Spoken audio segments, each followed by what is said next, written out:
Bonjour, vous écoutez Nouvelle Perspective, votre boussole dans un marché en pleine mutation. Je suis Nathalie Offreur, consultante en évolution professionnelle et multi-reconvertie. Saviez-vous que 60% des actifs veulent changer de métier dans les 5 prochaines années? Peut-être êtes-vous concerné. Pas de panique, il y a des solutions. Chaque semaine, je vous aide à comprendre les tendances du web, à réussir votre reconversion et à surfer sur les transitions professionnelles. Nouvelle perspective, là où tout commence ou recommence pour vous. Bienvenue Mathias. Bonjour Nathalie. Hello, salut Nathalie, salut Mathias. Je vais très bien, merci. Salut, Et ouais. vous, comment ça va?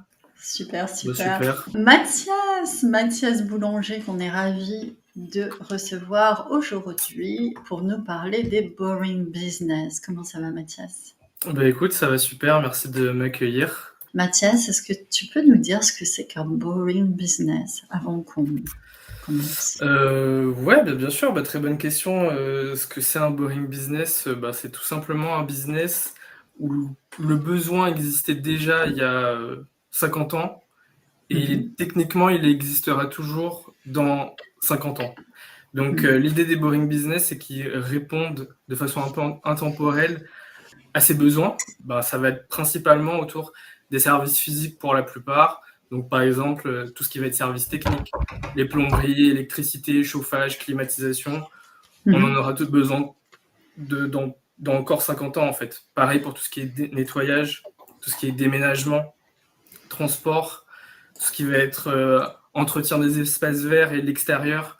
Tout ça, ça existera toujours dans 50 ans, tout comme ça existait il y a encore 50 ans. Donc c'est pas, pour la plupart, les boring business sont pas du tout digitaux, c'est vraiment des business physiques. Ok, alors moi j'ai l'habitude d'écrire les boring business avec cette baseline que tu as dû voir sur mon profil et la présentation de l'émission où je disais c'est des business qui sont pas sexy, qui donnent pas envie, qui font pas forcément rêver, autour desquels il n'y a pas forcément un grand fantasme, mais qui crachent du cash. Tu valides? Ouais, exactement. La plupart des gens, c'est pas forcément l'idée qui vont leur venir à l'esprit quand ils ont envie de lancer un business. D'ailleurs, pour beaucoup, surtout sur LinkedIn, ça va être souvent les startups. Plus sexy, plus nouveau. On essaie de apporter une nouvelle solution, souvent tech, alors que techniquement, dans les boring business, il n'y a pas ou encore en tout cas très peu de tech. Très peu de tech, super intéressant. Très peu de tech. Moi, je t'ai connue sur Instagram parce que tu as une page, tu as un compte qui a littéralement décollé et où tu présentes plein de boring business, de business models qui sont bons, qui sont sains, qui sont stable, fiable et rentable. Et chaque petite vidéo que tu fais présente un business model de boring business. Alors, ce qui est super intéressant, c'est qu'on est hyper surpris en général par ce que tu présentes. Est-ce que tu peux nous faire un petit partage d'écran sur ton Insta, peut-être, ou pas? Alors, attends. Est-ce que je peux faire un partage? Tac. Alors, pendant ce temps-là, je réponds à la question Imad Bellaroui qui nous redemande ce que c'est un boring business. On vient de les définir. Imad, tu peux revenir un peu en arrière. Voilà, simplement, c'est des business qui ont l'air ennuyeux, qui souvent sont des business un peu traditionnels et qui sont très rentables. Voilà. Donc, quand on cherche l'argent au lieu de chercher la fame, objectivement. C'est ça, exactement. Ouais. Est-ce que tu peux bien nous montrer quelques boring business, qu'on comprenne un peu ce que tu proposes et de quoi tu parles? Ouais, bien sûr. Alors, si on prend, parce que je publie tous les jours, donc là, si on prend par exemple celui d'hier, donc qui est une émission que j'avais partagée, qui est un mec qui du coup, il a lancé son business de délagage. Donc en fait, ce qui est étonnant dans le modèle que lui il a proposé, c'est que c'est pas lui qui fait l'élagage en direct. Lui, en fait, il va faire tout le marketing et il va aller contacter des auto-entrepreneurs qui font cette activité-là. Okay. Et en fait, du coup, ils se partagent le revenu. Et en fait, il a tellement grossi que, typiquement dans son cas, il a dû recruter un opérateur. Ouais. L'opérateur, lui, il va gérer la relation entre son équipe qu'il a finalement constituée d'élagueurs et les différents clients qu'ils vont avoir. Donc, il fait ça à temps plein. Et voilà, un boring business très simple où on est sur du service qui existait il y a 50 ans, qui existera encore dans 50 ans. Bon, elle, si je prends cet exemple, c'est une fille qui a lancé une activité de barman. Et donc, du coup, là, c'est quand même un exemple de boring business parce qu'elle vient servir un besoin qui est très simple et qui permet pour quelqu'un qui a peu de budget, parce que c'est ça aussi le sujet et l'angle que j'essaye d'apporter, c'est que, en fait, un boring business, on peut le lancer peu importe le budget qu'on a. C'est-à-dire que si on a très peu de budget, c'est-à-dire moins de 5 000 euros, et qu'on veut y aller, on va dire, de façon très simple, en tant qu'auto-entrepreneur pour se tester à l'entrepreneuriat, parce que pas forcément tout le monde a envie de se lancer tout de suite dans du digital, on peut le faire. On peut le faire avec cette typologie d'activité. On peut aussi lancer avec des budgets plus importants. Si par exemple on a envie d'investir, on peut faire du rachat d'entreprise. Et il y a vraiment du choix en termes de typologie de boring business qu'on peut lancer. Il y a aussi les franchises, si on a envie de se franchiser. En tout cas, il y a du choix. Là, je donne un autre exemple. Par exemple, ils ont lancé une activité de ramassage de déchets. C'est un couple et ils fonctionnent que au bouche à oreille B2B. C'est-à-dire qu'ils sont allés voir toutes les copropriétés et leur proposer leurs services. Et tout simplement, ils ont comme ça réussi à se développer petit à petit, recruter. Et aujourd'hui, ils disaient que ils étaient à 23 000 $, parce que c'était un exemple américain, de chiffre d'affaires par mois. En termes de boring business, de typologie, il y a vraiment du choix. Il y a plusieurs vraiment catégories de boring business. Donc là, je donne quelques exemples où on peut se lancer avec très peu de budget. Pour la plupart, pour beaucoup, ça va être moins de 5 000 euros. Mais quelqu'un qui a vraiment envie de lancer, on va dire, quelque chose d'un peu plus gros, qui n'a pas envie d'être tout de suite sur le terrain, il peut très bien se constituer une équipe, trouver des associés et structurer une activité de cette façon-là. Tout va dépendre vraiment de son envie au début et de son budget aussi, également. Ok, tu proposes des business models, tu en montres. J'ai reconnu Cody Sanchez tout à l'heure sur la première vidéo que tu nous as montré. Ouais, c'était un de ses reportages, exactement. Tu donnes des chiffres, ça c'est chouette. Ça j'apprécie, j'avoue. Ouais. En fait, après, derrière, les gens peuvent aller récupérer les business plans. Et du coup, dans les business plans, il y a tout le détail des business. Et moi, j'ai une question, Mathias. Du coup, qu'est-ce qui t'a amené à te positionner sur ce credo-là ? Alors, en fait, c'est une bonne question. En gros, moi, là où je travaillais avant, donc j'étais dans un accélérateur startup. En fait, j'en voyais beaucoup passer des business. Je voyais passer plus de 100 startups par an, donc ça fait vraiment beaucoup de typologies de business model, que ce soit de la deep tech, dans l'industrie, dans la tech, dans la santé. Donc en fait, je trouvais ça hyper intéressant. Moi, je suis quelqu'un qui aime bien explorer, très curieux, et en permanence, en fait, besoin d'aller voir un peu ce qui se fait, etc. Et en fait, je me suis dit, lancer mon compte Instagram, c'est une façon très simple pour moi aussi de venir nourrir cette curiosité que j'ai sur toutes les typologies de business qui existent. Que ce soit des trucs tech, parce que ça peut m'arriver aussi de temps en temps de partager des business un peu plus,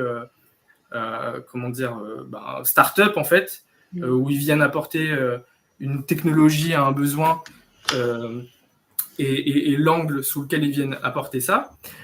Mais aussi dans les business boring. Et en fait, ce dont je me suis aperçu en cours de route, c'est que finalement, les boring business, ce que j'apprécie là-dedans, c'est que c'est un modèle qui est un peu prédictible. Parce qu'on sait que on peut reproduire ce qui existe déjà.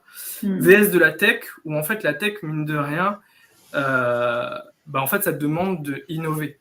Ça te demande d'aller chercher un MVP, un product market fit, et ça se fait pas en 3 mois. Souvent, il faut itérer très vite, être beaucoup sur le terrain pour essayer de comprendre ce que veut le client, l'angle sous lequel on va essayer de rendre sexy, packager un peu notre discours commercial. Et donc, du coup, en fait, je trouve moi, je les voyais, les startups, c'est beaucoup d'efforts. Enfin, moi, je trouve ça Ah oui, c'est clair. très... en tout cas, je suis très admiratif parce que c'est vraiment pas simple. Est-ce que les gens qui lancent des startups sont conscients du niveau de difficulté pour faire réussir une startup, ou est-ce qu'ils sont un peu naïfs En fait, ils s'en rendent très vite compte du niveau de difficulté. Pour moi, lancer une startup, c'est vraiment la Champions League de l'entrepreneuriat. Surtout que souvent, c'est des personnes... ils sont jeunes déjà, donc c'est un point fort, c'est qu'on va dire ils ont de l'endurance. En fait, le fait d'être très, pour la plupart très jeune, après, si je prends les deep tech, il y a beaucoup de personnes, c'est des ingénieurs, des chercheurs ou autres, qui vont aller essayer de développer une solution innovante à un besoin.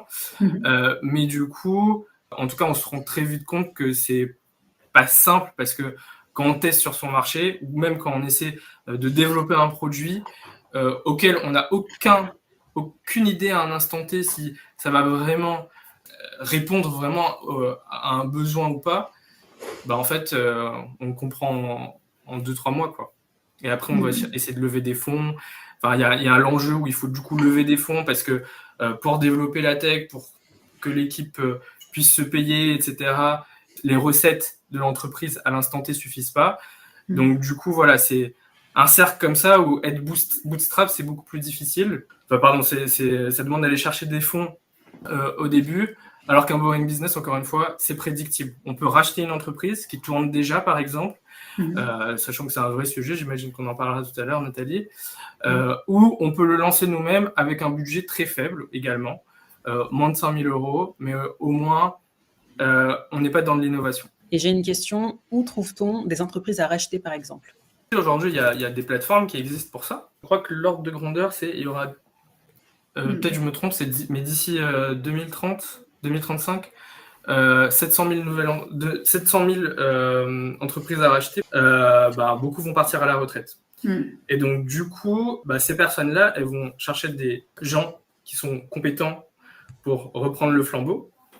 Et donc, du coup, forcément, il y a des plateformes. Il y a de plus en plus également d'acteurs qui émergent, plein d'acteurs qui proposent justement de faire le lien, de sourcer ces entreprises à racheter et de sourcer également les racheteurs potentiels pour faire matcher les deux. Ouais, tu as le sourcing, tu peux chercher par toi-même.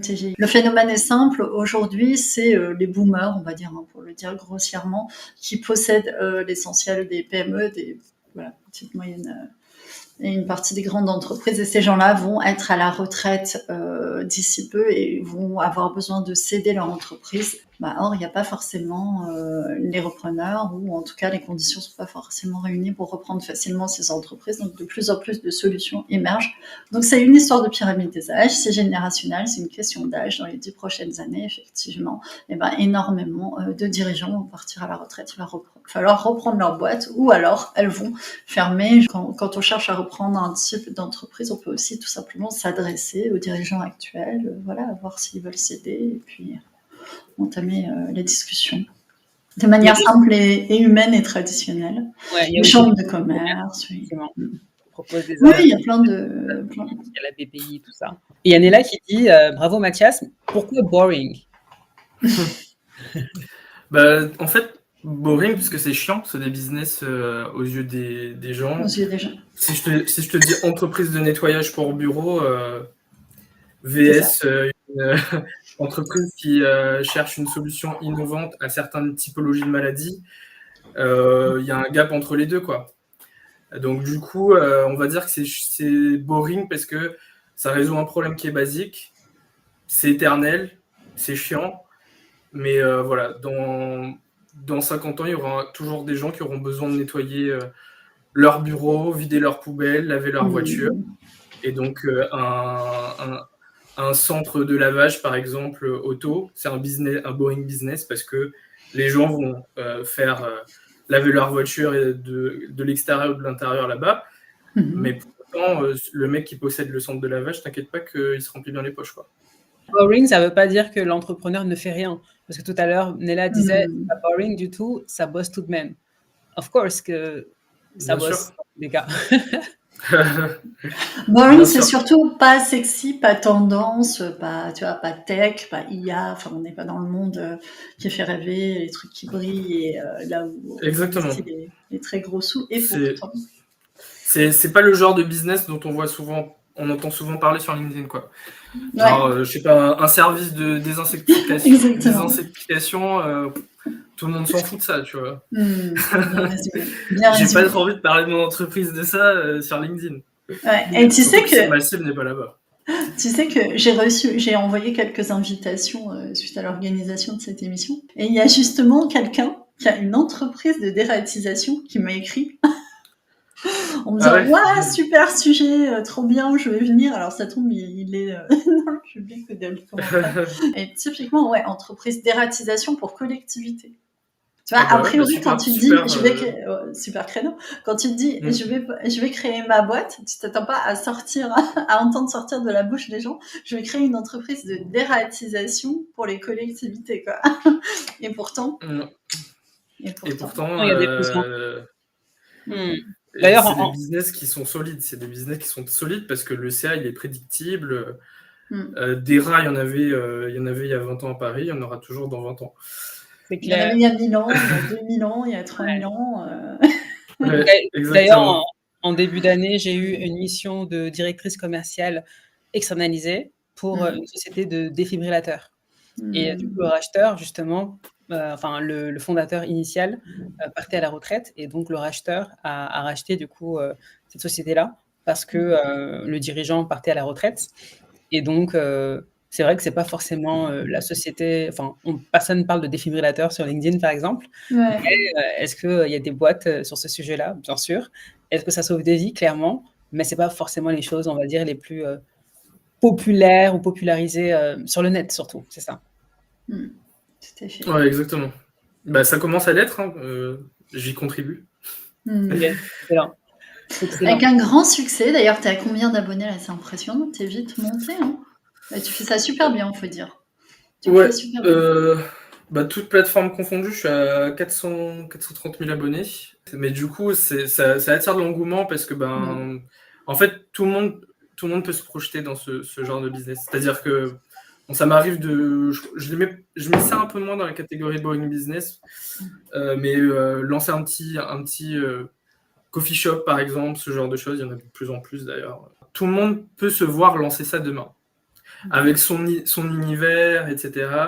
Tout le monde aimerait, enfin pas tout le monde, mais en tout cas beaucoup de personnes qui entreprennent, visualisent, c'est très visuel. VS, je propose des services de copywriting pour des coachs. C'est peut-être un peu moins visuel. Et donc du coup, c'est pour ça que ça, en tout cas, le fait que ça soit visuel, ça contribue à ce que sur les réseaux sociaux, quand je crée ce genre de contenu, les gens apprécient et du coup like, quoi. Moi personnellement, je pense qu'il faut se former. Si on prend par exemple la catégorie, parce que ça parle à tout le monde, les laveries. Lancer une laverie, c'est les mêmes enjeux un peu que lorsqu'on souhaite investir en immobilier, en location courte durée par exemple. C'est-à-dire qu'il y a un critère qui est essentiel, qui fait tout, c'est l'emplacement. Si tu as un mauvais emplacement, c'est fini. Tu n'auras pas de... Et donc du coup, ça demande un petit peu à maîtriser les bases, d'un point de vue aussi quel matériel acheter, etc. J'échange pas mal avec un partenaire qui s'appelle Laverie Expert, où eux, c'est vraiment leur sujet, ils fournissent le matériel, etc. pour leurs clients. Et ils me disaient, en fait, on ne se rend pas compte, mais il y a beaucoup de personnes qui se lancent par eux-mêmes, qui en fait, ils voient qu'ils ont investi 35-40 000 euros et il n'y a pas de demande. Parce qu'en fait, il y a certaines bases qu'ils ont zappées. Ouais. Et donc voilà, ça demande quand même à maîtriser juste quelques bases. Et après, ça a quand même un investissement. Ça dépend quelle typologie, encore une fois, de business on lance. Si c'est un budget moins de 100 000 euros sur du business local physique, on peut très bien y aller et se tester. Ça passe, quoi. Si on commence à investir plus de 10 000 euros, je recommande de se former parce qu'il y a certaines bases à maîtriser. Ou si on a mal fait les choses, on peut vite être un peu dégoûté parce qu'on n'est pas à la hauteur de nos attentes. Sachant que si je prends l'exemple des laveries, en fait, très souvent, on sous-estime le coût que ça prend. C'est-à-dire que même après avoir investi, souvent, tu vas avoir 500 000 euros à sortir tous les mois pendant 5 ans à cause des coûts fixes de la laverie. Et donc, c'est pour ça qu'au bout de 2 ans, il y en a plein qui revendent parce qu'ils n'arrivent pas à assumer ces 500 000 euros. Après, ça devient intéressant après 5 ans. Clairement, après, tout rentre dans ta poche, tu es content. Mais pour long terme. Voilà. Mais le temps, si tu as fait un emprunt et il faut rembourser l'emprunt et tu as 500 000 euros à sortir, il faut être capable de l'assumer pendant 5 ans à peu près. Tu vois. Donc, il y a un revers de la médaille voilà, sur lequel, si on ne s'est pas formé, on peut passer à côté et être un peu déçu. Oui, on peut perdre de l'argent littéralement. Imad, tout à l'heure, qui disait, c'est quoi la différence entre un business classique, une start-up et un boring business? Il faut le définir. Pour moi, il y a business traditionnel, ça dépend ce qu'on met dedans. En fait, il y a plusieurs typologies de business. On peut s'adresser à ce qu'on appelle home service, je ne sais plus comment on dit en français, mais à des particuliers où on va leur proposer des services. Un exemple, je propose des services à des seniors pour leur livrer leurs courses chaque semaine. Service physique local, où je leur tonds leur pelouse toutes les semaines, où j'entretiens leur jardin ou autre. Donc, on va avoir les physiques. En fait, après, on a le service, mais digital. Donc, digital, pour le coup, ça va être tout ce qui est coach, consultant, freelance. Ensuite, on peut avoir plein de typologies de business. On va tout ce qui est avoir location, proposer des services de location B2B ou B2C encore. On va avoir, qu'est-ce qu'on peut avoir d'autre ? Du e-commerce, du produit. Donc, le produit, que ce soit petit produit, gros produit. Donc, gros produits, c'est des produits qu'on va vendre ou louer à plus de 1 000 euros. Donc, il y a plusieurs typologies de catégories de business. Donc, c'est pour ça que classique, je ne sais pas trop quel mot mettre derrière ça, parce qu'en fait, c'est juste une question de typologie. Les boring business, moi, je les mets dans la catégorie service physique, pour la plupart. Après, le reste, c'est d'autres typologies. Et une startup, c'est la même chose. On peut adresser du B2C ou B2B, mais par contre, là, c'est sur une solution très souvent tech, innovante. Donc, la différence avec les startups qui sont dans une autre catégorie, c'est qu'eux, ils apportent de l'innovation. Les autres, ils ne vont pas apporter de l'innovation. Donc, si on peut dire que du coup, classique, c'est celles qui n'apportent pas de l'innovation, qui répondent juste à un besoin business pur, service ou produit. Et Patrick, tu vois, il demande, est-ce qu'un restaurant, c'est un boring business, par exemple?